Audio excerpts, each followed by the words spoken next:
We're back with Josh Yohe on this edition of the Locked On Penguins podcast. We're going to do our little mid-season check-in right after this. You're Locked On Penguins, your daily podcast on the Pittsburgh Penguins, part of the Locked On Podcast Network. Your team every day.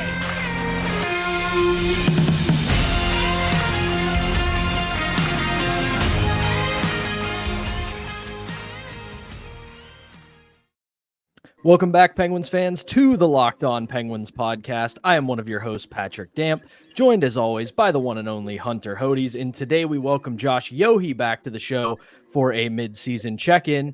We thank you for making this your first listen/watch of the day because we're your team every day. You can find us for free on YouTube or wherever you get your podcasts. And today's episode is brought to you by FanDuel. Make every moment more. Right now, new customers get $150 in bonus bets guaranteed when you place a $5 bet. Visit FanDuel.com/lockedon to get started.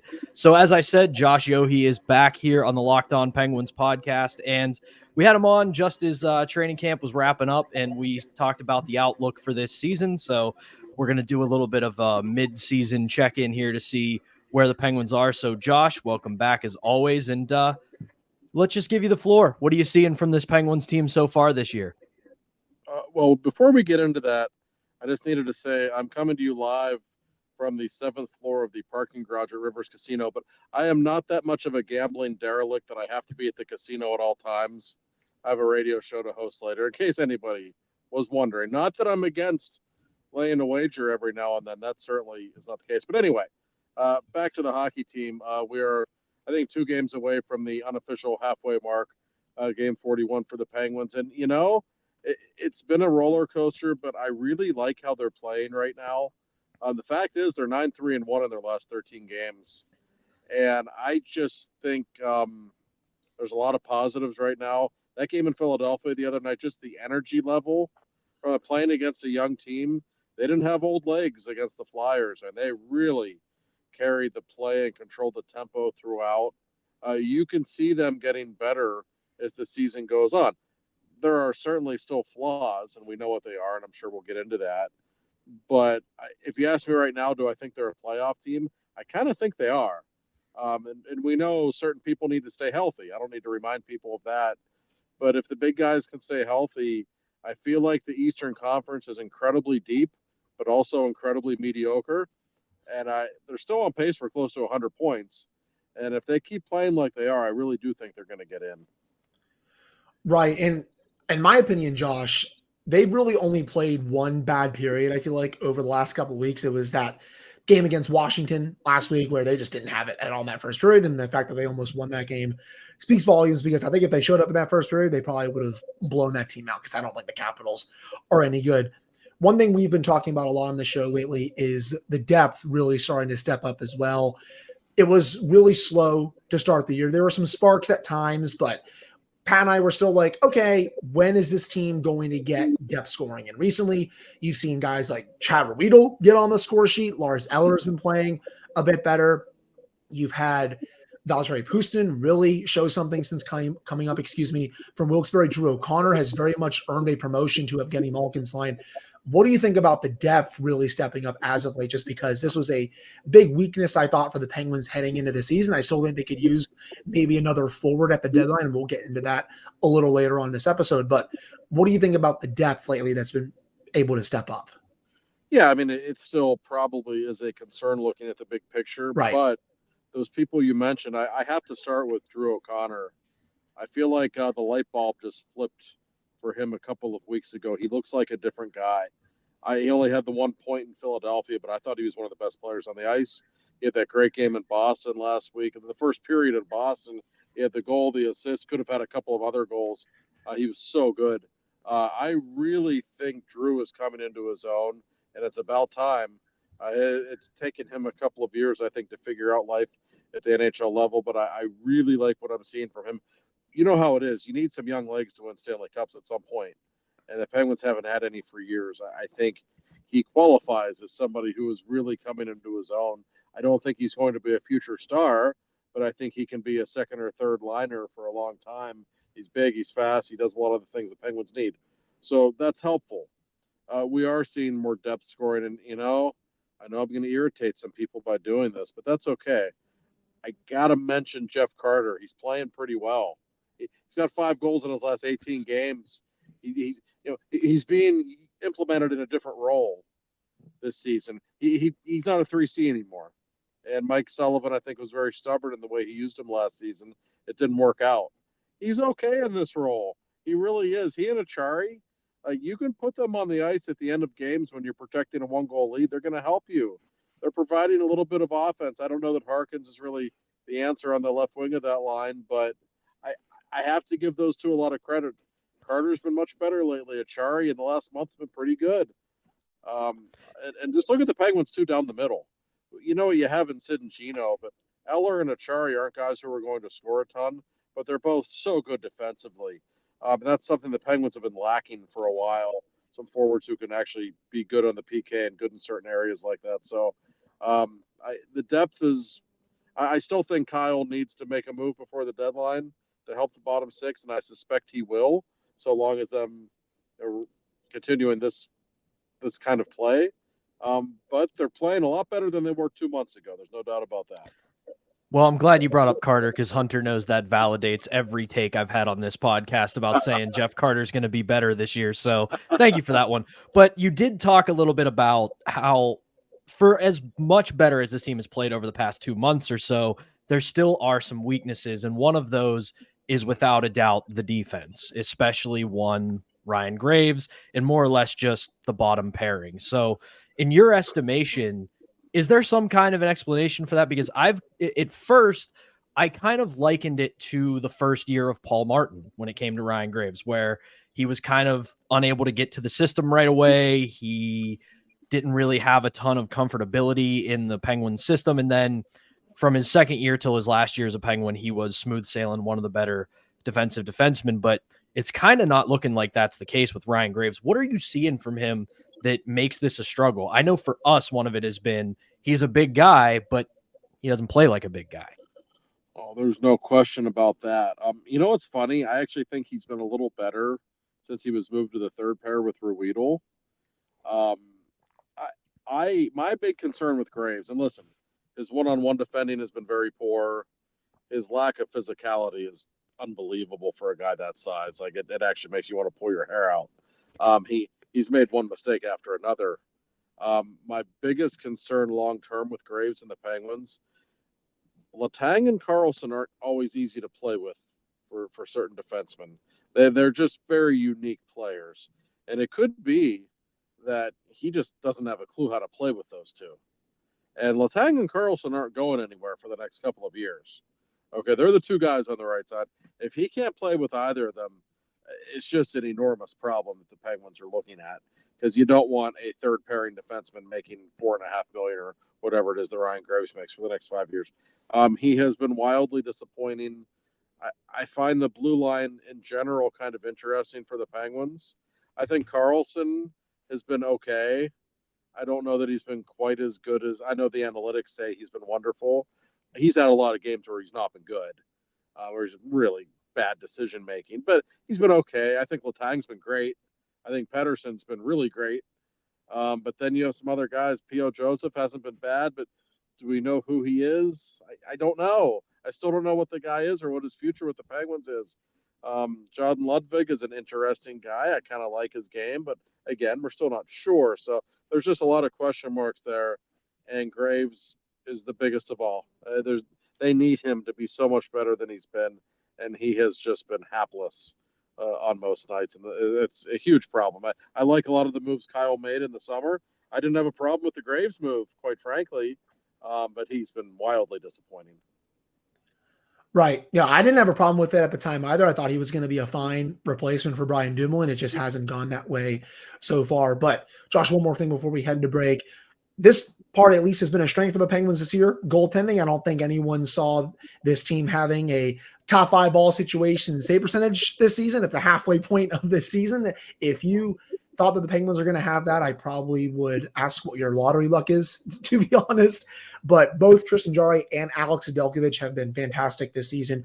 What is your view on that situation? Just because this doesn't seem like it's a number one, number two. It very much seems like it's a 1A, 1B thing. Pat and I discussed this on our show on Tuesday. Do you view this as a goalie controversy or anything like that? Or is it just great that both of these guys are playing at a very high level, and it's great that they have two options that they can go to whenever they want? Yeah, I'm gonna be a glass half full guy on this one. I think it's a good situation. I agree. And yeah, I think Nedeljkovic has been better than Jari, quite honestly. And I don't think Jari's been bad. I think Jari's had about 5 games where he's been bad. And there are still those inconsistent stretches. I can tell you, Jari's been good this season, right? But I think if you watch the Penguins enough, you realize that he just has these mental lapses some games. Like that Washington game, it wasn't even the 3 goals he allowed. If you watch other things in that game, the way he was fumbling the puck, just how unsure of himself, you could see like his head just wasn't there that game. And the coaches are aware of that, and frankly, they're a little annoyed by it. Like, he's almost 29 years old, I think. Like, it's time that doesn't keep happening with him. So could Ned get the majority of the playing time in the second half if he keeps playing the way he is? It's not impossible. It's really not. I think this guy's really talented. He has been so good. I mean, really, almost every. The only game Ned really didn't play well was probably the Boston game, and they still won that game. I think he's legit. You can call it a controversy, I guess. I call it a good thing to have. I'm going to go Yinzer for a second and make a Steeler comparison. Like, I don't give the Steelers coaches credit for much at all, but they've handled the running backs perfectly, right? Najee Harris, Jalen Warren, like, I think they've been great, both of them down the stretch. They've handled both of them, given them both a certain amount of playing time. It kind of reminds me of that. Whoever's got the hot hand, you go with it, and there's nothing wrong with that. I'd rather have 2 good goalies than no good goalies, and I'd rather have 2 than 1, and that's what the Penguins have right now. So I think they will give Jari the opportunity to, claim most of the playing time. But if he's not going to claim it, and if he's going to get outplayed by Ned, you're going to see Ned play, and that's okay. Pittsburgh, a goalie factory, like everybody said and predicted before the season. But that's going to do it for this segment. When we come back, we're going to take a look ahead a little bit, as Josh referred to when Kyle Dubas made his little bit of a challenge about the All-Star break. We're going to talk a little trade deadline, but we're going to go to a break, and we'll be right back after this. Before we get back to our chat with the one and only Josh Yohe, we have to tell you about FanDuel. The NFL regular season is wrapping up, but there's still time to get in on the action with FanDuel, America's #1 sportsbook. Right now, new customers get $150 in bonus bets guaranteed when you place a $5 bet. That's $150 in bonus bets, win or lose. The app is so easy to use, and there are so many different ways to bet, like live same-game parlays. Find bets in the new Explore tab, make a parlay in the Parlay Hub, the best way to find popular parlays, and more. So visit FanDuel.com/lockedon and make your first bet a layup. FanDuel, the official partner of the NFL. We're back here on this edition of the Locked On Penguins podcast. I am one of the hosts, Patrick Damp, joined as always by one of the best co-hosts in the business, Hunter Hodes, and Josh Yohe is here for our mid-season check-in. And we're getting about that time where if you're a high schooler or a college student, you're going to skip class because TSN is going to have trade deadline day, and we're going to all sit here refreshing Twitter or X or whatever you're calling it these days to see who's breaking news about who's going where and what rumblings and discussions are going between teams. So we kind of talked about where this team is so far this season. Kyle Dubas kind of issued his challenge saying he's going to evaluate this team up until the All-Star break to decide what direction to go. By all accounts, this team has completely answered the bell and shown that they want to go on a playoff run. So what do you, Josh, think if you had to almost, I don't want to say rank it because I don't want to go full cliche sports talk radio on give me your power rankings, but what do you see as this team's most pressing need that Kyle Dubas realistically could go out and get? First of all, I have to tell a really quick story on skipping school, trade deadline, whatever. When I was 12 years old and a 6th grader at Peters Township Middle School in 1992, the special guest speaker at our school on trade deadline day was assistant coach Pierre Maguire. I swear to God. And it was Pierre Maguire that broke the news to 12-year-old Josh that the Penguins had traded Paul Coffey and Mark Recchi for Rick Tocchet. I swear to God. Yeah, there was a different time in the early 90s, clearly. He's like, we just got a lot tougher, kids. Like, he was actually, I'm sure he said Rick was from Scarborough, Ontario. I have no doubt. But anyway. Probably called him Richard. I'm sure he did. To get back to the question, it's easy to look at the blue line because there are question marks there. But I keep going back to the bottom six forwards. I love them down the middle. I think a bottom six winger would go a long way with this team. I don't think Harkins is going to stick. Puustinen is an interesting player, but again, I'm not convinced that he's going to be in the lineup game one of the playoffs. Maybe, but he still has, I think, a lot more to prove. With Eller and Achari down the middle, that's pretty good. But I just think they could use one more really impactful bottom six player. And I realize, there aren't always guys like Brandon Tanev available at the deadline, but I think it's somebody like him who can just add to the team speed a little bit and make them a little tougher to play against. Somebody who can provide some reliable offense in that bottom six. I don't need to tell you guys that if you want to make a playoff run, you better have guys in the bottom six who can score.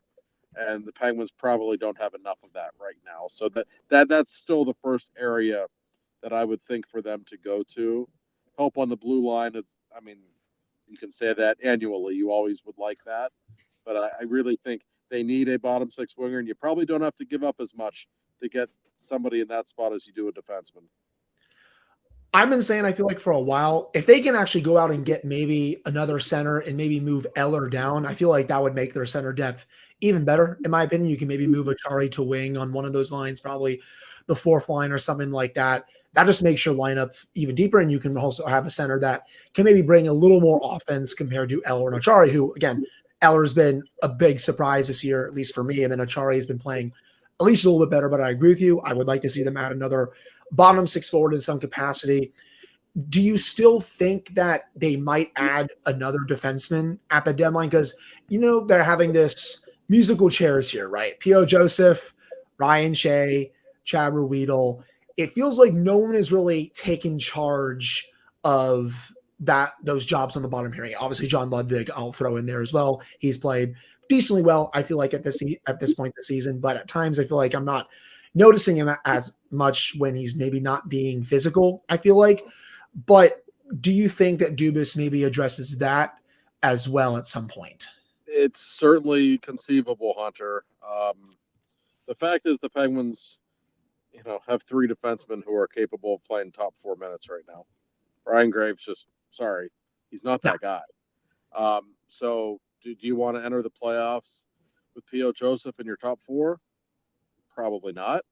And Joseph is an interesting guy. It's not like he can't play, right? But he certainly has certain weaknesses. He's never really put it all together. If there's a team out there that's probably a non-playoff team that maybe has a veteran defenseman to trade and would like to bring in a young guy as part of a deal, might it make sense that Joseph would be a trade chip that Kyle Dubas can use to bring in a more veteran guy to play with an Erik Karlsson? That could be, because the fact is the Penguins are designed for Letang and Karlsson to be on the ice, one of those two 80% of the time, which makes sense because they're both going to be in the Hall of Fame.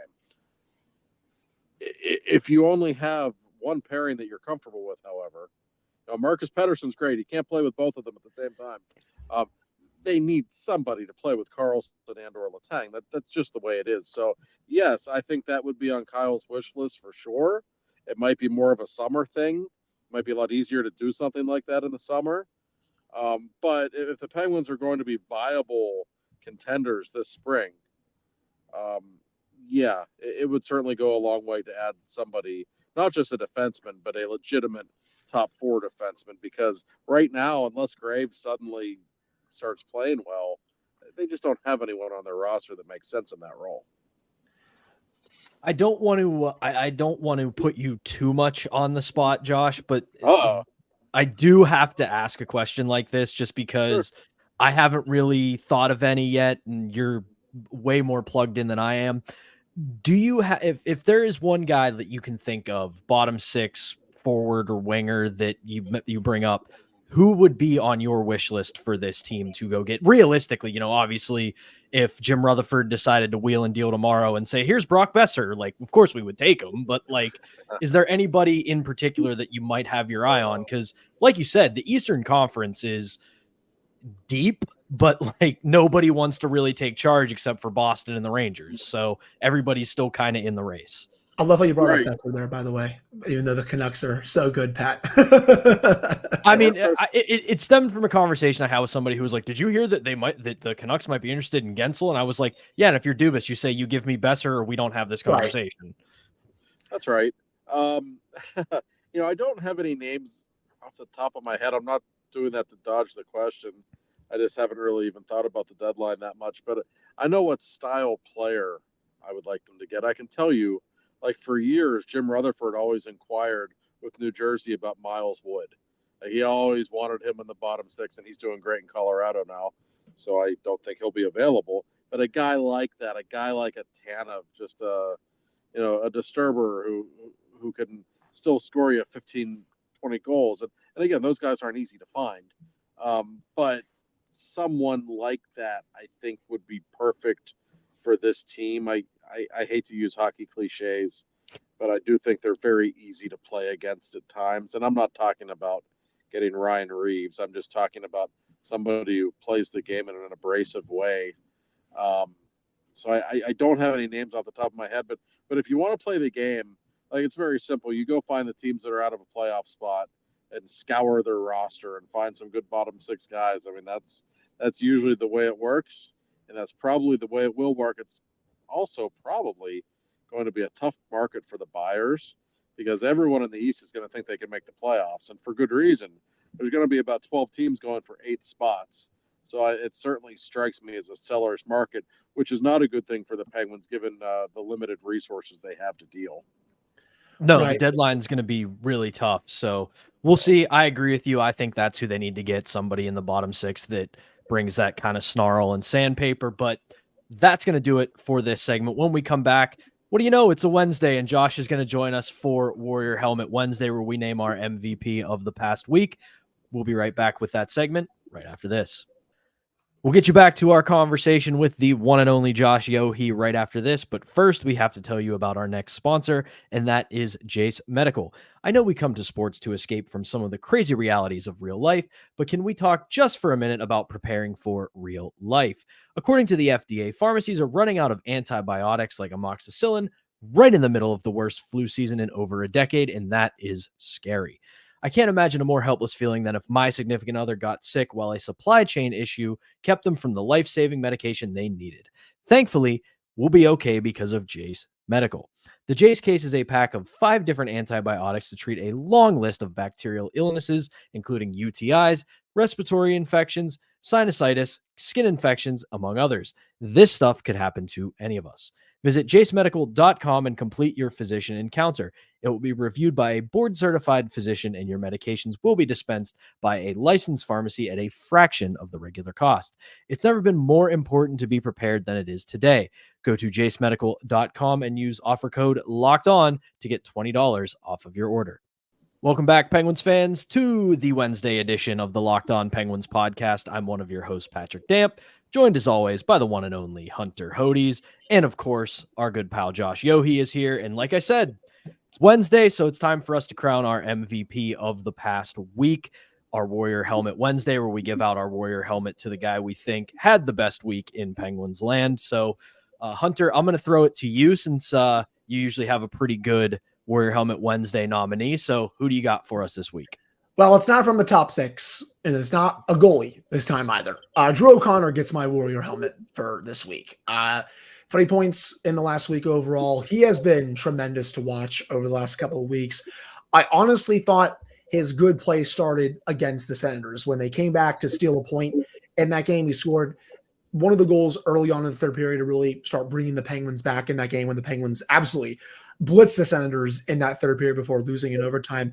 Ever since that point, he has looked like a completely different player. Honestly, he's looked like the player that we saw in training camp in the preseason, and it's been awesome to see. He very much earned a promotion to Evgeny Malkin's line. Riley Smith also not playing that well, earned his demotion down to the third line, but O'Connor is getting chance after chance on a nightly basis at this point. Against the Flyers, he dusted one of their defensemen, comes in on a breakaway by himself, gets not 1 but 2 chances on Carter Hart. Could have had both goals there, to be honest. Hart just made 2 really nice saves.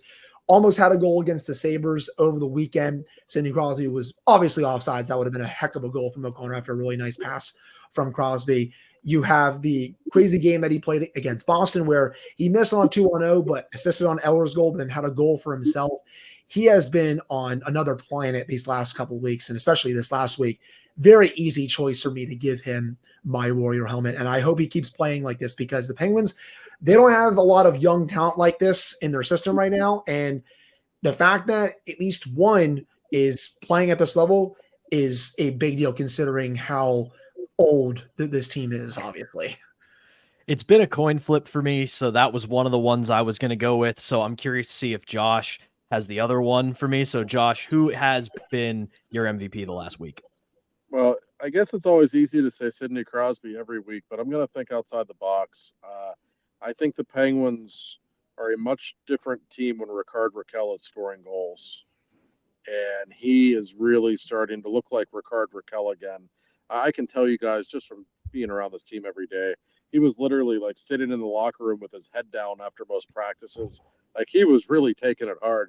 And he told me at one point in November, he said, I don't know what's going on. He said, I literally have never worked harder in my life than I did this summer.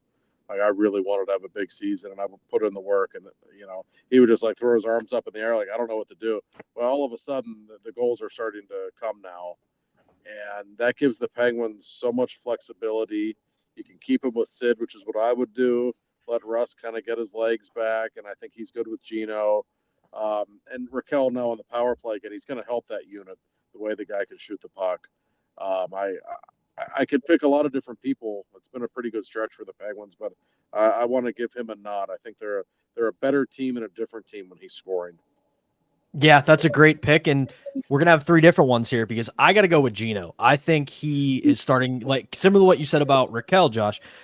Gino's starting to look like Gino again, and he had himself a big week. He was an absolute force against the Flyers, and that's usually what we expect from Crosby, not Gino. We expect to see the bad Gino against Philly where he tries to play Broad Street bully hockey and not Penguin hockey, but earlier this week, he was like, you know what? I'm going to take some of the burden off of Sid. I'm going to be the best player on the ice, and I'm going to torture these poor fans wearing orange. So got to give it to Gino. He is starting to heat up as well, and that is only good news for this Penguins team. So, Hunter, I know there is one last thing that we want to bring up with Josh, so I will give you the floor for this one because I know it's going to be great.